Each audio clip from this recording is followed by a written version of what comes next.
இன்றைக்கி நம்ம எதை பற்றி பார்க்க போகிறோம் அப்படின்னு பார்த்தீங்கன்னா, நாட்டுக்கோழிகளுக்கு நம்ம முருங்கைக்கீரை கொடுக்கறனால என்னென்ன பெனிஃபிட் அப்படிங்கிற பற்றி தாங்க பார்க்க போகிறோம். ஃபஸ்ட்டு வந்து பார்த்தீங்கன்னா, உங்களுக்கு வந்து தீவன செலவு வந்து உங்களுக்கு குறையும்.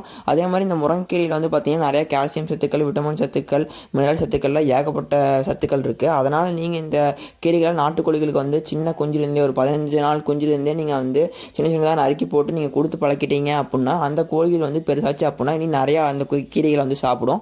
அப்போ சாப்பிடும் போது அந்த கோழிகளுக்கு வந்து முட்டை கம்மியாக வைக்கிற பிரச்சனை, அப்புறம் தோல் முட்டை வைக்கிற பிரச்சனை, அப்புறமேட்டு இந்த மாதிரி பிரச்சனைலாம் வராது.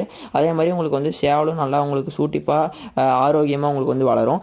இப்போ நீங்கள் முருங்கை மரங்கள் வச்சுருக்கங்காட்டி வந்து முருங்கை கீரைகளாகட்டும், முருங்கை பூக்களாகட்டும், அதே மாதிரி முருங்கை காய்களாகட்டும், முருங்கை விதைகளாகட்டும், நீங்கள் இது எல்லாத்தையுமே நீங்கள் வந்து விற்பனை பண்ணிக்கலாம். இது வந்து பார்த்தீங்கன்னா உங்களுக்கு வந்து டபுள் பெனிஃபிட்டு. நீங்கள் வந்து நாட்டுக்கோழிக்கு கொடுக்குறங்காட்டி நாட்டுக்கோழிகளும் நல்லா வந்து ஆரோக்கியமாக வளரும். அதே மாதிரி இதுலேருந்து வரக்கூடிய முருங்கை கீரை, முருங்கைக்காயிலேருந்து வரக்கூடிய வருமானமும் உங்களுக்கு வந்து யூஸ்ஃபுல்லாக இருக்கும். நன்றி, வணக்கம்.